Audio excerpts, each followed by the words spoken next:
취급을 받아야 할 정도로 깊이 있고 중요한 주제이다. 비유는 되다라는 동사를 두 가지 방식으로 사용한다. 그 두 용법은 모두 플라톤에게서 온 것이다. 첫 번째는 진화하다의 동의어로 사용되는 것이다. 모든 것은 항상 되고 있다. 두 번째는 분석가는 피분석자가 되어야 한다는 것이다. 우리는 분석가로서 피분석자가 의식적 및 무의식적으로 우리에게 전달하는 정서적 경험을 소화하도록 우리 자신을 허용해야 한다. 되기는 정서적인 삶의 중재론적이고 인식론적인 기법을 구성한다. 비유는 플라톤의 저서 대화에서 되기의 의미를 최초로 발견했다. 비유는 삶 자체의 측면들을 포함해 모든 것들이 유동성과 움직임 안에 있다고 믿었다. 무상에 관한 생각과 가까운 것이다. 기억은 진실이 한때 머물렀지만 지금은 머물러 있지 않은 점입니다. 하나의 대상을 지각하기 위해 나는 대상과의 유동적인 리듬 안으로 들어가야만 하고 그 리듬 안에서 나는 그 대상이 되어야 한다. 대상이 된다는 개념은 융합과는 다르다. 비운이 생각하는 임상 상황에서 되기가 의미하는 것은 분석가가 몽상 상태 안에서 자기의 내적 자기, 즉 환자의 것들과 짝을 이루는 분석가 자신의 상응하는 정서들, 경험들, 환상들 등을 담고 있는 무의식의 저장고와 고도로 민감하게 접촉함으로써 환자의 정서적 의사소통에 수용적이 되는 것이다. 따라서 분석가의 무의식은 환자의 무의식과 분명한다. 이러한 행위는 또한 공감적 관찰을 위한 신경학적 기초인 타고난 거울 뉴런들에 의해 지원받는다. 연기 방법을 확립한 사람들 중 하나인 스타니슬랍스키는 학생들에게 연기되어야 할 역할과 짝을 이루거나 짝을 이루거나 상응하는 내적 경험들과 기억들을 일치시키기 위해 그들 자신들의 내면을 바라볼 것을 권고했다. 유아 발달과 임상 상황에 적용된 되기의 개념. 유아가 편집분열적 자리에서 우울적 자리로 진화할 때 그의 과제들 중 하나는 육동들을 포함해서 자신의 곤궁한 경험들을 수용하는 것, 즉 그 곤궁이 되고 그것을 자신의 것으로 받아들이는 것이다. 이것은 분석가가 피분석자로 하여금 자신의 정서를 느낌으로써 그 정서가 되도록 돕고자 하는 임상적 상황에서도 동일하게 적용된다. 자, 여기 첫 번째 챕터에서 여러분들 나누고 싶은 얘기를 좀 나누고 가죠. 저는 이 장을 요약하면서 굉장히 비움과 유가 굉장히 앞에 선생님들이 얘기하시는 것을 저도 잠깐은 들었는데요. 융과 비운이 참 굉장히 공통점이 많다는 것을 굉장히 느꼈고요.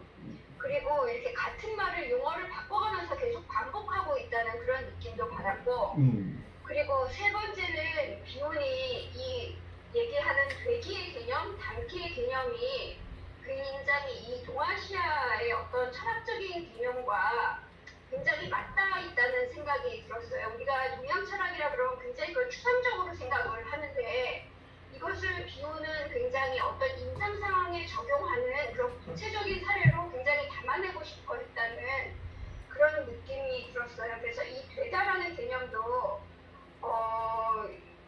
이게 비운이 그렇게 그거를 의식했는지는 잘 모르겠지만 왜 동양 사상 안에서는 모든 것이 딱 고정된 어떤 주체와 객체가 나눠져 있는 것이 아니라 되어가는 개념 속에서 모든 것이 이렇게 완성이 되어가고 나 자체도 그렇게 되어가는 어떤 사람으로서 그렇게 이렇게 유동적으로 완성이 되어가는 그런 존재로 보잖아요. 그러니까 그런 거랑 굉장히 맞닿아 있는 것 같고, 그리고 정확하게 같은 건지는 모르겠지만 분석가의 무의식과 환자의 무의식이 분명한다든지 이렇게 어떤 분석가가 환자가 되어가는 그런 개념도 우리가 속으로는 어떤 하나 일체에서 타인으로 딱 나눠져가지고 분리된 어떤 것이 아니라 그 내면적으로는 굉장히 하나라는 의식을 가지는 그런 동양 철학적인 그런 사상도 조금 좀 비춰 보이는 것 같아가지고 여러 가지 생각이 들었습니다. 이게 굉장히 짧은 장인데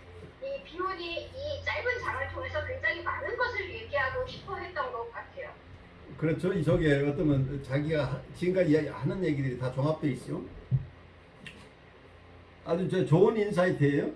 여러분이 육 얘기를 우리 종일 아까 한 2시간 했는데 육 얘기 속에 어떤 면에서는 퍼스널 넘버 2, 퍼스널 넘버 1 얘기를 했는데 무의식이 의식화되는 과정이라고 정신분석 쪽에서 얘기를 하고 있지만 좀 더 깊은 철학적인 입장에서 이렇게 본다고 한다면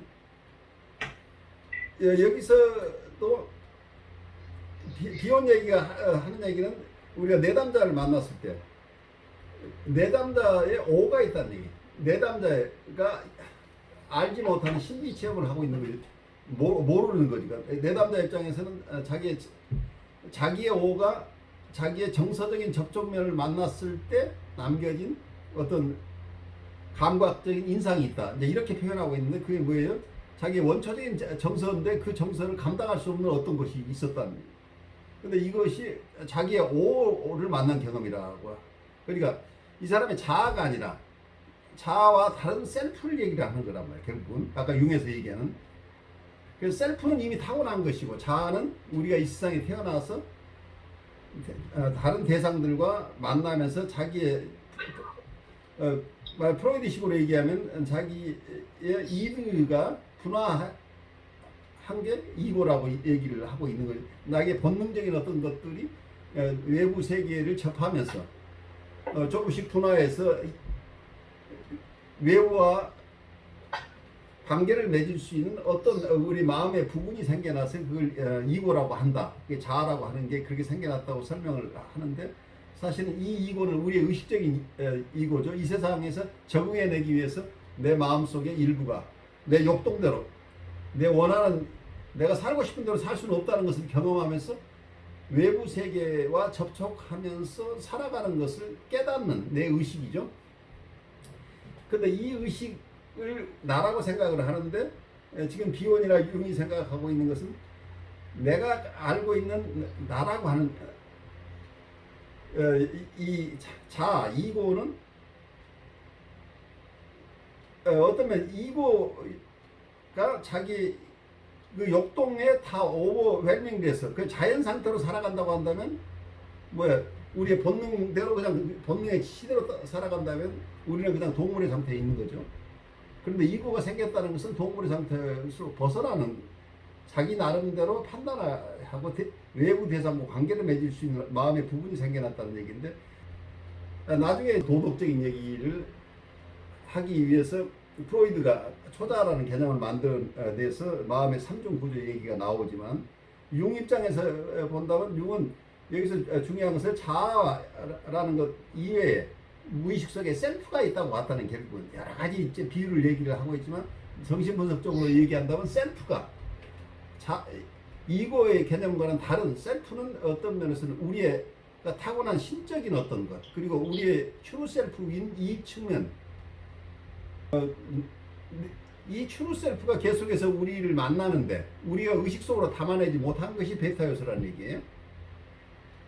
베타 요소는 내가 나를 잘 이해하지 못하는 부분이라는 심리적으로 소화해내지 못한 정신화되지 못하는 어떤 감각자들이기 때문에 그래서 내 경험 속에 만약에 임상가가 충분히 훈련된 사람이라면 이런 정서적인 경험들을 많이 한 사람은 자기는 여러 경험들을 가지고 있겠죠. 그런데 우리가 내담자가 자기가 소화하지 못하는 베타 요소가 있다는 얘기, 그 베타 요소가 투사적 동일시를 통해서 임상가에게 온다는 얘기예요. 그러니까 어린아이가 그냥 무서운 정서만 있는 거예요. 그게 구체적으로 어떤 정서인지 모르죠. 원정서라고 표현을 한다면 프로토 이모션, 그러니까 뭔가 두려움을 경험해요, 아이가.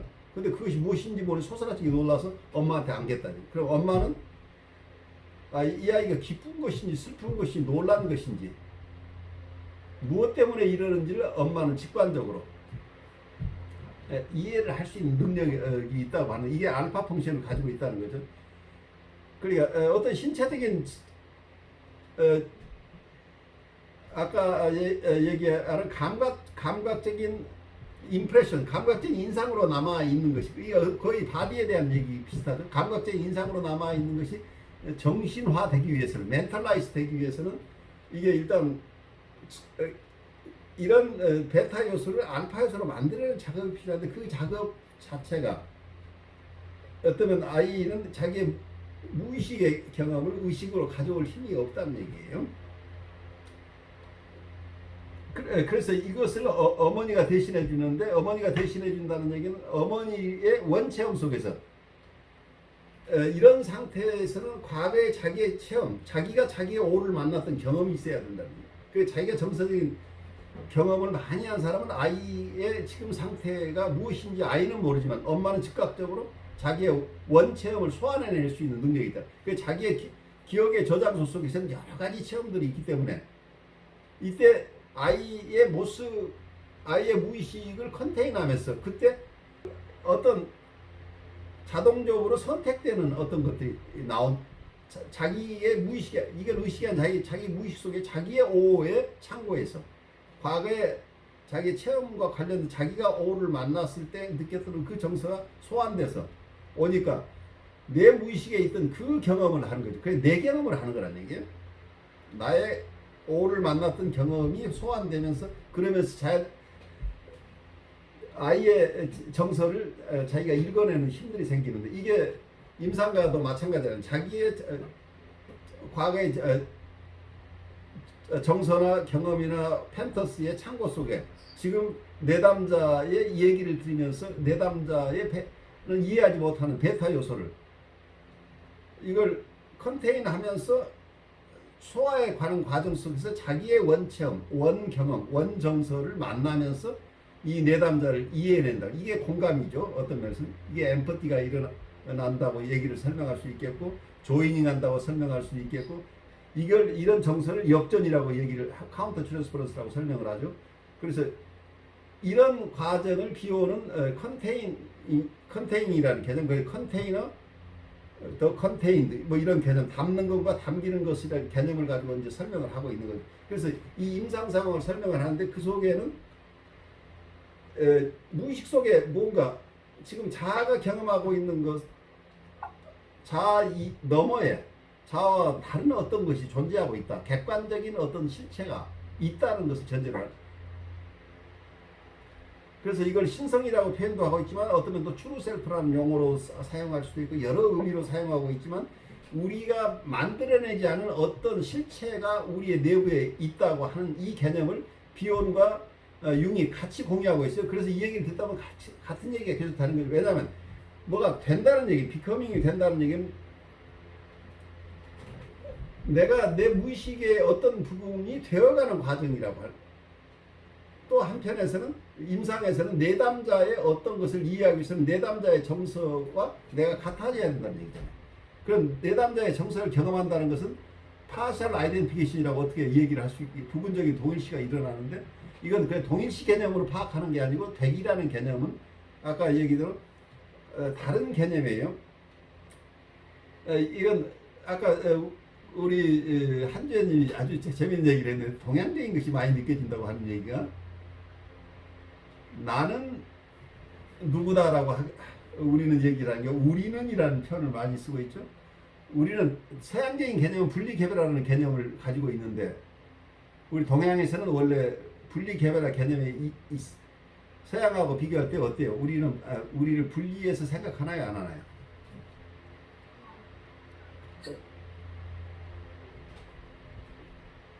여러분들이 자라오는 과정에서 나라는 존재를 가족과 분리해서 생각하는 것이 익숙한가요? 아닌가요? 아니에요. 아니죠? 같이 연결되어 있는 개념으로 하는 것이 굉장히 강한 것 같아요. 그래서 우리 엄마까지는 좋은데 우리 아내라고 하는 사람 얼마나 있죠? 우리 남편이라고 얘기하죠? 내 안에 이렇게 이상하게 드셔버려. 그렇죠? 그래서 우리의 사고의 틀은 분리개별화를 전제로 하는 사고의 틀이 아니라는 걸 이해를 하셔야 돼요. 그렇게 된다면 우리의 사고방식은 원래 비커밍이에요. 그 데카르트적인 독립된 개념, 나와 나를 구별해내는 이 데카르트적인 개념이 아니라는 얘기죠. 그래서 대상을 자기와 대립되는 대상으로서 이해하는 것이 이런 서양의 개념보다는 우리는 그 사람과 일체가 돼서 이해하는 것. 그러니까 우리는 어쩌면 아이와 엄마하고 융화하는 방식의 삶에 오래 익숙해 있잖아요. 그 분리 개발을 잘 안 하고 살고 있는 이런 정서적인 경험들이 있어요. 그래서 그 대상과 우리가 하나인 것처럼 느끼는, 우리는 그래서 이 비커밍에 사실은 선수들이죠. 우리 동양 사람들은 원래 비커밍으로 살아온 경험이 훨씬 많을 수도 있겠죠. 그래서 이걸 분명하게 너와 나는 다르니까 당신은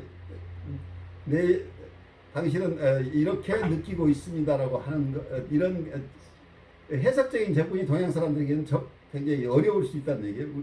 서양 사람들보다 우리는 해석적인 접근에 더 익숙하지 않아서 그게 섭섭하게 들릴 경우가 꽤 있겠죠. 여러분 친구가 내가 어떤 얘기를 하고 있는데 내 정서를 받아주지 않고 너는 이러이러한 것 때문에 아무리 이건 잘못 생각한 것 같아라고 얘기할 때 우리가 쉽게 받아들일 수 있는 얘기. 야 친구면 내가 틀렸어도 틀렸다는 얘기 안 해야 되는 거 아니야 하는 정서가 우리는 굉장히 강하게 있는 거죠. 그래서 어느 대상을 이해한다는 것은 우리는 그 대상과 같은 정서를 갖는 쪽. 그래서 말하자면 마가렛 말레식으로 얘기하는 심바이오시스, 공생의 경험을 우리는 오랫동안 같이 우리의 어떤 사람과 사람과의 관계 방식을, 서구 사람들은 분리 개발을 전제로 너와 나를 구역지어서 분명하게 다른 존재로 대응하는 데 익숙해 있다고 한다면, 우리는 이걸 분리하지 않고 너와 내가 하나라는 개념으로 관계 중심으로 오랫동안 살아온 체험들이 있어서 서로 다를 수 있겠죠. 그런데 여기서 비온이 얘기하는 대기 방식이라는 거는 동양 사람들이 서로의 감정을 이해하고 주고받는 방식일 수도 있겠다는 생각이 좀 들어요. 그런 측면에 생각해보지 않았는데 오늘 한주임 얘기를 들으면서 그 생각이 드네요. 여러분 생각은 어떠세요? 이게 원래 그 성경에서도 이 대기가 많이 이야기되거든요. 근데 그거를 사람들이 서양으로 건너간 성경 해석이 하나의 객체를 다루는 데 있지, 원래 실상으로는 예를 들어서 우리가 하나님에 대해서 말할 때도 삼위일체 이야기할 때 삼위일체로 딱 그냥 어떤 딱 결정적으로 되어 있는 상태를 말하는 것보다는 실제로 그 삼위일체라는 표현은 하나가 되어갔다 이런 표현을 쓰거든요. 그 독일에서 아이디히라는 말을 쓰면서 하나가 이렇게 되다가 이게 더 강조가 되고 있는 상황인 겁니다. 그래서 그거를 공동체라든지 이런 것도 되어가는 과정 속에서 이루어지는 거, 또 천국이라는 것도 되어가는 과정으로 주로 다루고 있는데, 근데 서양적인 사고는 완성된 천국에 들어가는 걸로만 이야기하는 그런 경향성이 있는 것 같아요. 그게 그런데 동양 쪽에서는 이게 되어가는 과정이기 때문에 약간 모호함이 남아 있으니까 좀 더 분명하게 하기 위해서 서양적인 사고방식을 끌고 들어오는 거죠. 그렇게 해버리니까 어떻게 말해서 성경 이야기들이 이렇게 막 앞뒤가 바뀌어버리는 그런 경우도 많이 발생하는 것 같고요. 저 같은 경우에는 이 우리라는 표현을 또 개인 안에서도 발견되는 게, 내가 나를 인식하는 것이 나의 무엇이냐라고 했을 때에 나의 하나가 아니고 내 안에 복수 형태로 들어있다. 그래서 그게 우리일 수밖에 없다라고 저는 생각했거든요. 오케이. 아주 좋은 인사이트예요. 예, 우리일 수밖에 없고, 그런데 그 우리라는, 나 안에 있는 우리라는 것이 항상 일치하는 우리가 아니라 대극적으로 아까 그 융의 얘기에서 서로 반대되는 그런 정서들 있잖아요. 그렇죠. 대극의 어떤 유니언이라는 개념이 나왔죠. 대극의 일치라는 개념. 근데 거기서 여기 그 대기에서 461조 제위에 보면은 우리 자신을 허용해야만 한다 하는 이야기에서 정서적인 삶의 존재론적이고 인식론적인 기본을 구성한다 이 이야기를 저는 어떻게 생각하냐면은, 거기에서 대극되는 나를 허용해야지 다른 사람을 수용할 수가 있다가 아주 중요한 인사이트예요. 그러니까 자기 안에 갈등을 이걸 허용할 수 있는 사람만이 다른 사람의 나와 다름을 수용해낼 수 있겠죠.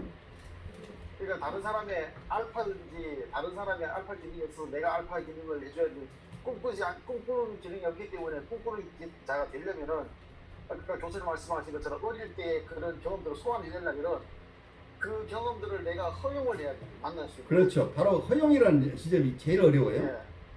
그걸 못하면은 아이를 수용할 수가 없다가 됩니다. 담아줄 수가 없다가 됩니다. 그러니까 내가 나라고 생각하는 부분과 다른 부분, 그러니까 대극이죠.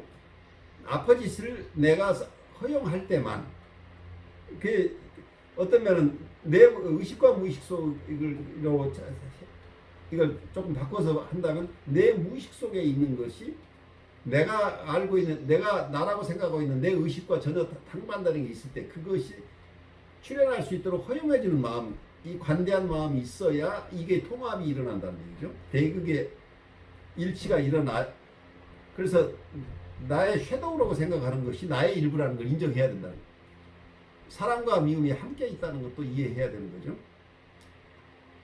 그래서 나는 훌륭한, 나한테 고상한 부분도 있지만 나에게 아주 비속한 부분도 있다는 나를 허용해서 내 안에 이 두 가지가 있다는 것을 이해를 해야 된다는 거예요. 그래야 이것을, 이 대극의 일치를 우리가 소화해내지 못한다면 어떤 상황이 되냐면 내가 나라고 생각하는 것 이외에 내가 허용하지 못하고 있는 나의 부분을 외부에 투사한다는 얘기예요. 그래 다른 사람이 가진 것으로 자기 것을 다른 사람이 투사해서 다른 사람은 형편없는 사람을 만들어내버리는 거죠. 그래서 단순하게 우리의 심리 내적인 문제가 아니고 대인관계의 문제로 바뀌어버린다. 이렇게 되면. 그래서 자기 안에서 이 대극을 소화해낸다는 것은 굉장히 중요한 의미죠. 내가 내 마음의 평화를 얻는다는 이런 개념도 중요하지만, 아니면 내가 성숙한다는 개념도 있지만, 사실은 또 한쪽에서는 대인관계에서 사람과 관계가 가능해진다는 얘기예요. 이걸 소화해내지 못하면 우리는 투사할 수밖에 없는 구조를 가지고 심리학적으로. 그래서 우리가 투사로 살아가는 것이냐, 투사로 살아간다는 얘기는 자기애적인 삶이라는 얘기예요. 자기 것을 자기한테 보기 싫은 것을 남에게 주어버리고 자기는 좋은 사람이에요. 이런 투사로 사는 사람들이 굉장히 많은데, 성숙한 사람이라고 하는 거, 이걸 투사하는 대신에 자기 안에서 자기 안에 추한 것을 담아낼 수 있는 힘이 있어야 돼요. 나에게도 이 추함이 있고 나에게 본능도 있고, 아까 번역 중에 하나 마지막에 463쪽에 곤궁 경험을 수용하는 것이라는 얘기가 나오는데, 이 곤궁 개념이라는 말이 번역이 좀 이상해서 니디니스라는 얘기예요. 우리한테 우리가 필요한 것, 우리가 부족한 것, 불편한 것을 우리 안에 가지고 있다는 것을 수용하라는 얘기예요. 우리의 결핍을 수용할 수 있어야 된다. 우리가 다 가지지 않았다는 걸 이해해야 된다. 그래서 그 공궁 경험이라고 얘기를 하고 있는데, 이러한 우리의 부족한 부분을 수용하는 것이, 그러면 그 공궁이 되고 그것을 자신의 것으로 받아들이는 것이다. 이것은 분석가가 비분석자로 하여금 자신의 정서를 느낌으로써 그 정서가 되도록 돕고자 하는 임상적 상황에서 동일하게 적용된다. 그러니까 자기 안에서 자기의 정서를 수용하게 되면 내담자가 자기처럼 할 수 있도록 도와줘서 내담자도 자기의 니딩이스나 자기의 정서를 그대로 수용할 수 있게 도와준다는 얘기죠. 그래서 임상가로서 이 과정이 굉장히 크리티컬이죠. 자기 안의 대극을 일치시키면서 그걸 소화해낼 수 있는 능력이라고 하는 것은 결국은 이웃과 내가 공존할 수 있는 틀이라는 얘기예요. 그래서 심리 내적인 것이 인터퍼스널, 인트로사이키가 심리 내적인 것과 대인관계적인 것이 동전의 양면이라는 걸 이해를 하셔야 돼요. 우리가 우리 마음속에서 일치를 이루지 못한다고 한다. 내 안에 내가 봐서 별로 내 것으로 가져가고 싶지 않은 부분이 있다는 것을 내가 내 것이라고 인정해야만 다른 사람을 있는 그대로 볼 수 있게 된다. 내 것을 투사하지 않고 그 사람이 있는 모습대로 우리가 이해할 수가 있게 된다는 겁니다. 그래서 여기서 어떤 면이 백이라는 개념은 굉장히 심오하죠. 사실은 아까 데카르트적인 측면에서는 생각하는 자가 따로 있고 생각이 따로 있죠. 나와 객체를 분리해서 생각하라는데, 주체와 객체를 분리해내는데 동양적인 사고는 주체와 객체가 사실 잘 분리 안 되죠. 너도 나고 우리라는 개념 속에서는 주체와 객체가 선명하게 드러나지 않는 경우들이 많이 있겠죠. 우리가 많이 서구화되면서 이런 것을 훈련해내고 있지만, 우리의 기본적인 정서 속에서는 우리는 되기에 더 익숙한 사람일지도 모르죠.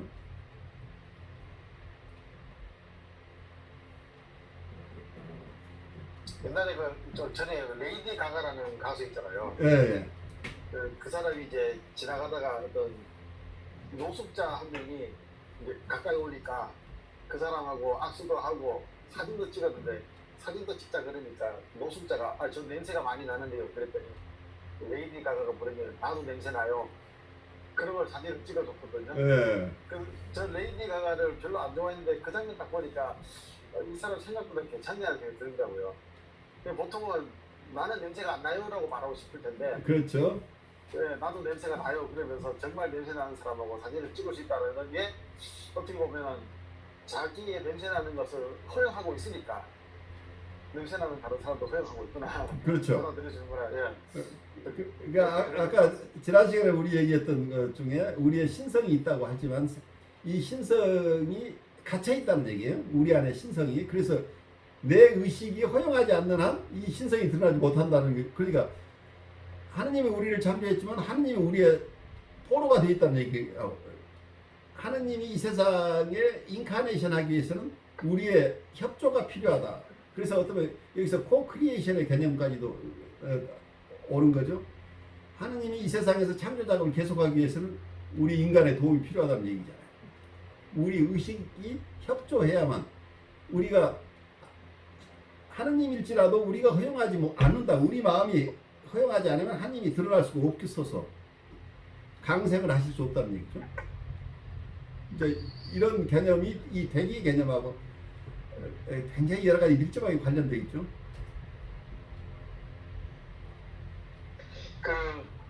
이제 우리 허용이라는 말을 계속 이제 하고 있는데, 저는 어떤 잘못 좀 들으면 어떤 우리가 프로그램을 어떤 입력해가지고 다음 단계로 넘어가기 위해서 그 프로그램을 다음 단계로 할 때 입력해서 이해할 수 있게 그렇게 또 들릴 수가 있거든요. 허용이라는 말이. 그 실행 엑스큐션이라고 얘기해요. 네, 그러니까요. 그랬을 때 어떤 정서적으로 우리가 불편함이라든지 공공함이라든지 결핍이라든지 없음이나 그것들을 우리가 대기라는 어떤 동양적인 어떤 불교적인 우리의 동양적인 이미지로 봤을 때 우리도 그러한 문화권에서 태어났고 자랐고 그리고 그러한 보이지 않게 그러한 문화권 속에서 교육을 받았을 때 가장 어떻게 보면 문제를 문제로 바라보지 않는 것 같습니다. 왜냐하면 우리는 서양 어떤 입장에서 봤을 때 우리가 지금까지 또 다르게 배워온 입장에서는 문제를 인식하고 분석하고 파악하고 그러면 그걸 어떻게 해결할 수 있을까까지 이르는 게 오늘 우리가 이제 끊임없이 어떤 분석적인 서양적인 어떤 많은 분석의 이론이고 그런 것이라고 이야기한다면 어떤 동양이라는 말도 어떻게 보면 어떤 차별적인 의미도 있는 것 같은데 우리가 배우고 태어났던 어떤 그런 문화권 속에서의 어떤 정신 분석이라고 이야기한다면 그냥 그걸 그대로 내버려 두는 것이라고 생각하거든요. 문제를 문제로 보지 않고 그냥 그렇죠. 그 자체라는 것이 그게. 그랬을 때 이 becoming 백이라는 개념이 어떤 개별적인 것일 수도 있지만 그 자체가 자체로서의 자연스럽게 흘러가도록 되는 것, 또 다르게 하면 성숙이라는 개념이라고도 표현될 수가 있겠는데요. 그래서 저는 아까 허용이라는 말을 생각했을 때 그 허용이라는 말 자체가 어떤 구조 속에서 그거를 불편하도록 그냥 내버려 두도록 허용한다라는 인식이보다도 그 허용이라는 의미가 어릴 때 분명히 우리 그런 불평과 고립과 공분과 결핍이 충분한 정서적인 어떤 대상으로부터의 경험이 있었을 때 아까 강 목사님 말씀하셨던 것처럼 그 레이디 가가도 뭔가 우리가 인위적으로 그거를 표현한다면 분명히 부자연스러울 것이라는 게 표시가 나지 않습니까? 그랬을 때 어떤 상황 속에서도 그게 자연스럽지 못하니 드러날 수 있는 케이스가 굉장히 많다는 거죠. 그랬을 때 우리가 충분한 정서적인 경험이라든지 이런 것들을 통해서 어떤 허용이 될 수 있다는 말은 저는 다른 말로 표현하면 그를 자연스럽게 그냥 제가 그냥 흘러 넘치는 게 아닐까 생각되어지거든요. 어떤 상황이 맞닥뜨려졌을 때 그 상황을 어떤 계산해서 이것을 이렇게 하면 되겠구나라는 그런 생각하고 계산하는 이전에 그것이 어떤 생각 없이 그냥 자연스럽게 무의식 속에서 그냥 그것이 자동적으로 되어지는 것이 아닌가. 이렇게 좀 한번 아주 중요한 말씀이에요. 그런데 네. 임상적으로 본다면 이제 이걸 이렇게 네. 내담자에 대한 존중이 필수적이라고 하는 게 우리 현대적으로서 얘기를 해요. 내담자 속에 치유 힐링 파워가 있다는 전제. 내담자에게 힐링 파워가 있다고 할 때만 우리가 라이프 코칭이나 정치 분석을 할 수 있다고 봐요. 내담자에게 생명력이 없다고 본다면 그건 우리 마음대로 우리가 가르치면 되잖아요. 분석을 할 이유도 없어요. 그냥 교육의 대상이거나 관리의 대상이라는. 정신분석적이나 라이프 코칭적으로 사람을 돕는다고 하는 게 그 사람의 내부에 귀한 것이 있어서 그 귀한 것이 발현되기만 한다면 이분은 나을 수 있다는 전제가 있다는 얘기예요. 그래서 이 사람 안에 있는 힐링 파워 내지는 이 사람한테 있는 성장 가능성이 잘 드러나도록 우리가 방해하지 않는다는 개념이에요. 허용한다는 얘기예요.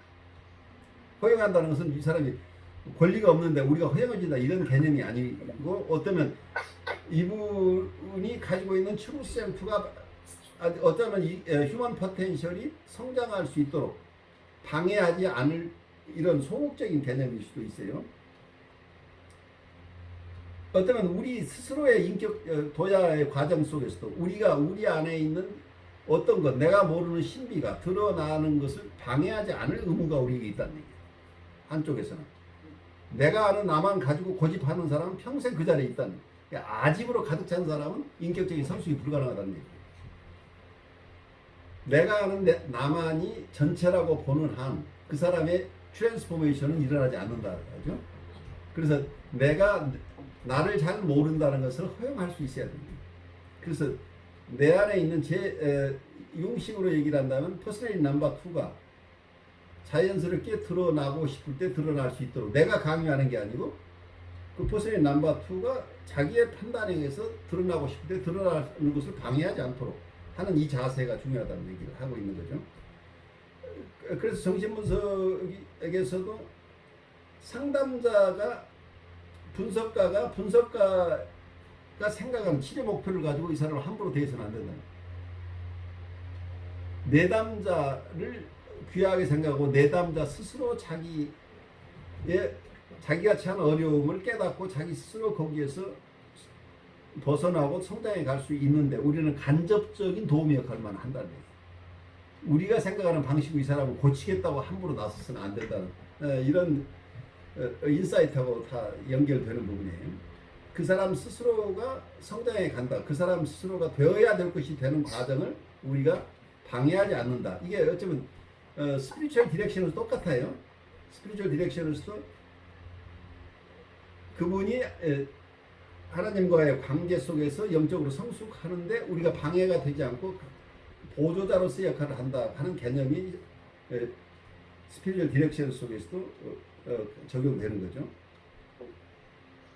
그러니까 그게 동양이라서 저절로 된다도 아니고 서양이라서 안 된다도 아니고 그렇죠. 서양적 사고에서도 말하자면은 이제 고수가 되면 이제 도가 트면은 그게 그렇죠. 만난 지점이 그 지점인데 바로 그 동양의 도라는 말이 그거랑 왜이란 말이에요. 네. 자연스럽게 흘러가는 거잖아요.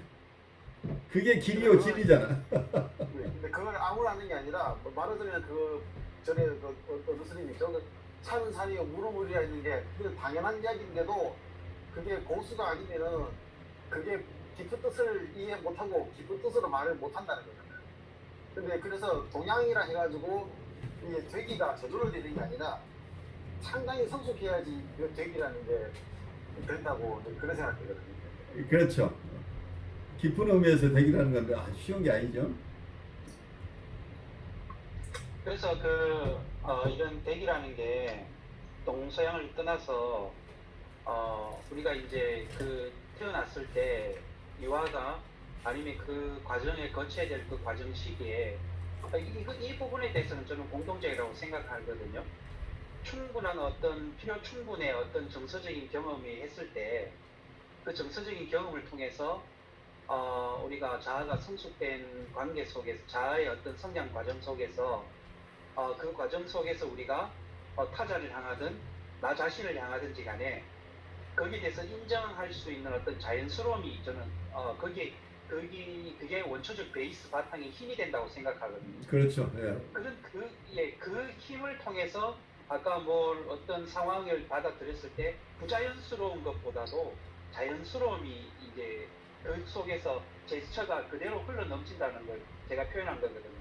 왜 그러냐면 제가 이제 경험한 어떤 그 분 중에서 되게 굉장히 그도 자기애적인 성향의 어떤 사람이라고 말할 수도 있고 거기에 대해서 여러 가지를 나타나는데 그분이 하는 행동을 보면 굉장히 부자연스럽다는 거예요. 어떤 때 부자연스러우냐면 뭔가를 친절을 베풀고 또 사람을 어떤 끌어안고 포용할 수 있는 그러한 상황이 놓이면 남들 앞에서 그걸 본인은 보여준다고 하지만 그게 자기 진심에서 우러나오는 어떤 성숙된 모습이 아니기에 그게 너무 부자연스럽다는 거죠. 그렇죠. 마치 제가 그걸 어떻게 느끼냐면 꼭 뭔가 로봇에 프로그램을 입력해가지고 그냥 프로그램대로 아무런 감정과 그런 없이 움직여지는 거. 그것처럼 느낄 때가 많기 때문에 이것은 마치 때 어떤 정서적인 베이스 바탕에서 나오는 어떤 그러한 어떤 과정 속에서의 자연스러움이 없기에 어떤 저것이 인위적으로 만들어졌다는 느낌 굉장히 많이 받거든요. 그래요. 그런 의미였다고 합니다. 그런 부분에서 그래 가짜 도죠. 그러니까 네, 맞습니다. 네. 도가 아니고 도가 아닌 것이 도인 것처럼 되니까 이제 이게 부자연스러워지는 거죠. 그래서 어떤 면은 융이 만났다고 하는 동양 사상은 노장자의 사상이죠. 도가의 사상을 이 속에 융이 처음 만났던 연금술이라고 하는 게 도가의 사상이 아니었나 싶어요. 그래서 동양 쪽에 내려오던 그런 도가에서 얘기하는 이 도라고 하는 것 자체는 굉장히 큰 의미고 그건 자연을 얘기하는 거죠. 자연스러움이고 순리고 길이고 그게 하늘의 뜻을 따르는 삶이잖아요. 그래서 모든 것이 모든 걸 담아낼 수 있는 이런 큰 어떤 길을 얘기하는 거겠죠. 그래서 도라고 하는 것은 자연스러운 것이고 인위적인 것이 아니라고 하는 것도 그래서 그것도 객관적이죠. 어쩌면 도는 그냥 있는 것이지 우리가 만들어내는 것이 아닐 수 있겠죠. 도는 이미 있는 것이고 그 도를 깨치는 것이 우리 일이지 우리가 도를 만들어내는 게 아니라고 한다면 여기에서 우리의 객관적인 어떤 존재 우리가 알지 못하는 우리가 익숙하지 않지만 우리의 밖에 있는 어떤 것들을 이해해야 된다는 점에서는 동서양을 만나고 같은 지점을 우리가 만나게 되겠죠. 우리의 프로젝션으로 사는 세상은 그건 도가 아니죠.